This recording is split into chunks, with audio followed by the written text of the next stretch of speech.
नमस्कार, मैं जितेंद्र चतुर्वेदी। उस समय लोग सन्न रह गए जब यह खबर आई कि अरविंद केजरीवाल एक कार्यक्रम में फूट फूट कर रोने लगे। तब यह सवाल उठने लगा कि आखिर ऐसा क्या हो गया। तभी यह पता चलता है कि वो मनीष सिसोदिया का जिक्र करके आंसू बहा रहे थे। तो एक प्रश्न और खड़ा हुआ कि क्या मनीष सिसोदिया ने कुछ बता दिया, चूंकि दिल्ली के शराब घोटाले वाले मामले में वो आरोपी हैं। और बड़ी चीज है कि एक तरह से उनको शिल्पकार बताया जा रहा है जो उनके ऊपर आरोप है। फिर यह भी सवाल उठा कि कहीं ईडी हो या सीबीआई को या दोनों को कोई इस मामले में बड़ा सुराग तो नहीं मिल गया। ये तमाम चर्चा हो ही रही थी कि ये हुआ कि नहीं, वो जिस कार्यक्रम में थे वो दरअसल कुछ शिक्षा से जुड़ा हुआ कोई संस्थान वगैरह था, तो उसी के कार्यक्रम में थे। तो वहाँ वो मनीष सिसोदिया की शिक्षा क्रांति को याद करते हुए रोने लगे और कहने लगे कि उन्हें झूठे केस में फंसाया गया है। असल में यहीं से कई सवाल उठने शुरू हुए। एक तो झूठे केस, दूसरा शिक्षा क्रांति, और तीसरा क्या वाकई में अरविंद केजरीवाल इसलिए रोने लगे थे या फिर कारण कुछ और था। ये तीन बड़े महत्वपूर्ण सवाल हैं। पहले इन सवालों पर हम लोग एक बार की बात कर लेते हैं, फिर इस पर भी चर्चा करेंगे कि आखिर क्यों आतिशी मारलेना जो मंत्री भी हैं उन्होंने कोर्ट का रुख किया है, ऐसा क्या हो गया, तो उस पर बाद में आएंगे। पहले इन दो तीन सवालों पर जो उनके रोने से उठे हैं उस पर बात कर लेते हैं। अरविंद केजरीवाल शिक्षा क्रांति की बात कर रहे थे और बता रहे थे कि इसीलिए आंखों से आंसू बहने लगे। तो कुछ आंकड़े हैं, उन आंकड़ों पर बात करता हूं, फिर वो जिस झूठे सच्चे केस की बात कर रहा हूं उस पर आता हूं। आंकड़े बताते हैं कि 2013-14 में जो कुल छात्र पढ़ने जाते हैं उसमें से महज 27% जो है वो निजी स्कूलों में जाते थे दिल्ली के। वो संख्या बढ़कर अब 32% हो गई, यानी 32% लोग निजी स्कूलों में पढ़ने जा रहे हैं। ये क्या इसे कहा जाएगा शिक्षा क्रांति? क्योंकि निजी स्कूलों में जाने वाले बच्चों की संख्या 2013-14 की तुलना में 5% बढ़ गई है। और अरविंद केजरीवाल दिल्ली सरकार के स्कूलों का बखान करते नहीं थकते हैं।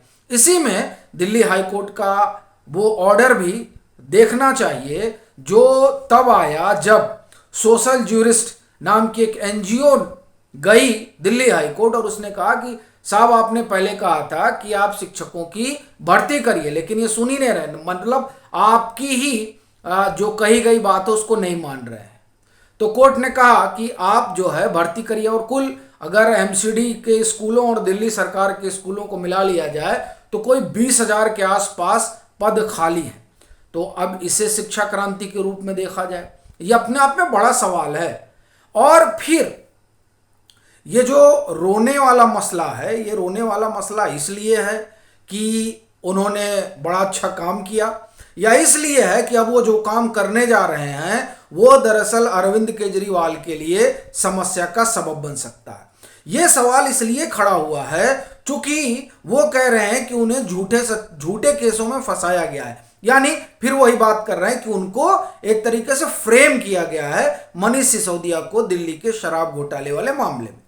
बड़ी चीज ये है कि अगर ऐसा है तो पहली चीज तो कोर्ट में ये बात आम आदमी पार्टी की सरकार को रखनी चाहिए और ये बात बाहर कहने की बजाय कोर्ट के भीतर कहनी चाहिए। दूसरी बात, अगर ऐसा ही था तो अरविंद केजरीवाल को जब सीबीआई ने तलब किया था और 9 घंटे उनसे पूछताछ की थी, तब अरविंद केजरीवाल ने तो पल्ला झाड़ लिया था। उन्होंने कहा था कि ग्रुप ऑफ मिनिस्टर्स को हिस्सा नहीं थे, इसलिए जो कुछ भी हुआ उसे एक्साइज मिनिस्टर जाने और एक्साइज की ब्यूरोक्रेसी जाने। अब ये बड़ी चीज है कि वहां तो इस बात को पुरजोर तरीके से रखना चाहिए था। अब बाहर कह रहे हैं कि फैब्रिकेटेड है और एजेंसी से कहते हैं कि नहीं हमको मालूम ही नहीं है, और कोर्ट में तो कुछ बताने ही नहीं जाते हैं।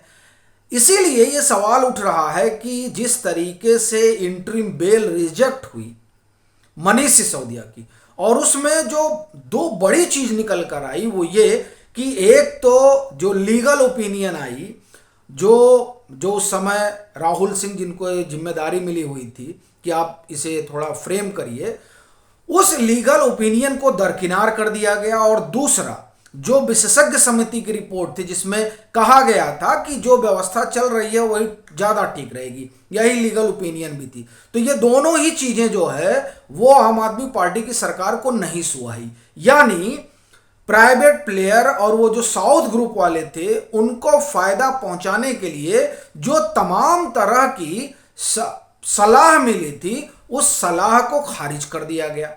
तो स्वाभाविक है कि ये सलाह जो है वो मनीष सिसोदिया तो अपने मन से खारिज नहीं कर सकते हैं, क्योंकि जो ईडी की अपनी तमाम चार्जशीट वगैरह आई है और जो बयान है उन सब में एक चीज जो कॉमन है, और खास तौर से जो सी अरविंद का अपना बयान है उसमें आप देखिए वो कहते हैं कि हमको बुलाया गया, फोन किया मनीष सिसोदिया ने, अरविंद केजरीवाल के घर वो पहुंचते हैं और वहां वो ड्राफ्ट उनको मिलता है जो एक तरह से आप कहें कि जिसमें न्यू एक्साइज पॉलिसी का लेखा जोखा होता है, यानी कि सब कुछ अरविंद केजरीवाल की जानकारी में हुआ है। तो ऐसी परिस्थिति में जब उनकी बेल खारिज होती जा रही है तो जाहिर तौर पर मनीष सिसोदिया अब बहुत बुरी तरीके से फंसते जा रहे हैं, क्योंकि एक जो सबसे बड़ा और सॉलिड ग्राउंड होता है वो है ह्यूमैनिटेरियन ग्राउंड, मानवीयता के आधार पर कम से कम अंतरिम जमानत मिल जाए, वह भी नहीं हो पाया। इसका मतलब यह हुआ कि कोर्ट के सामने जो तमाम चीजें सीबीआई ने, ईडी ने रखी हैं उसे लेकर कोर्ट बहुत कन्विंस है और कोर्ट ये मानता है कि जिस स्थिति में ये मामला खड़ा हुआ है और जिस पोजीशन में मनीष सिसोदिया हैं, मतलब रहे हैं, उस स्थिति में इनका बाहर जाना इस पूरे मामले पर मिट्टी डालने जैसी स्थिति हो जाएगी। तो उन्हें इंटरिम बेल भी नहीं मिली। तो क्या अब जब मनीष सिसोदिया अपने आप को आकंठ फंसा हुआ पा रहे हैं तो ऐसी स्थिति में वो कुछ ऐसी तहें खोल सकते हैं जो मुख्यमंत्री के लिए समस्या का सबब बन जाए, चूंकि मुख्यमंत्री ने तो कहीं दस्तखत वगैरह किया नहीं है, वो चूंकि उनके पास कोई विभाग थे ही नहीं और ना है, तो क्या विभाग ना होते हुए भी जो उन्होंने एक आप ये कहें कि सब तरह के फैसलों में उनकी हिस्सेदारी रही, जैसा कि सी अरविंद का बयान है, उस बयान की माने तो क्या ये डर उन्हें सता रहा है कि जिस ब्रेन चाइल्ड की ये अरविंद केजरीवाल का ब्रेन चाइल्ड है, ऐसा ईडी का मानना है, उस बात को मनीष सिसोदिया पुष्ट कर सकते हैं और इसका डर जो है वो अरविंद केजरीवाल को सता रहा है, इसलिए वो रो रहे हैं। ये तमाम सवाल हैं जो उनके रोने से खड़े हुए हैं, लेकिन बड़ी संभावना तो यही मानी जा रही है कि अंदर खाने हलचल बहुत ज्यादा है, जिसने अरविंद केजरीवाल को व्यथित कर दिया है। हालांकि व्यथित होने वाले वो अकेले नहीं है, ये अलग बात है कि आतिशी मार लेना वाले मसले में मामला थोड़ा अलग है। उनको 15 जून को एक लेक्चर देना है कैम्ब्रिज यूनिवर्सिटी यूके, उनको बुलाया गया है। अब यहां जो है, चूंकि आपको वहां जाना है तो इसलिए केंद्र से ही अनुमति मिलती है। पीछे भी आपने देखा था कि किस तरह से सिंगापुर जाना था अरविंद केजरीवाल को, तो पूरा आसमानी उन्होंने सर पे उठा लिया था, पीएम तक को पत्र लिख दिया था। फिर वो ना मालूम शायद फिनलैंड जाना था, या अब ठीक हमको ध्यान नहीं आ रहा, जो अध्यापकों को जाना था, तो उसको लेकर भी बड़ा आप ये कहें कि बवाल मचा था, मार्च वगैरह हुआ था तख्ती उख्ती लेकर, हमारे शिक्षकों को जाने दो और ये तमाम चीजें। अब उसी तरह का मामला जो है वो आतिशी का भी है, उनको लेक्चर के लिए जाना है और केंद्र से अभी तक उन्हें अनुमति मिली नहीं है, उन्होंने हाई कोर्ट का रुख किया है। और ये जो केंद्र सरकार के पास ये अधिकार है कि वो परमिशन दे अगर मंत्री वगैरह कहीं बाहर जाना चाहते हैं, तो उस अधिकार को ही उन्होंने चुनौती दे डाली है। अब 15 जून को जाना है, अब देखने वाली बात होगी कि 15 जून तक उनके पक्ष में कुछ आता है या नहीं आता है। लेकिन बड़ी चीज ये है कि आम आदमी पार्टी के अगुआ और दिल्ली के मुखिया का जो संकट है वो दरअसल बढ़ रहा है, जो वो रो रो कर जाहिर कर रहे हैं। आपकी अपनी क्या राय है ज़रूर साझा करें। मतांतर से नहीं जुड़े हैं तो जुड़ें, वीडियो को लाइक करें और खूब शेयर करें।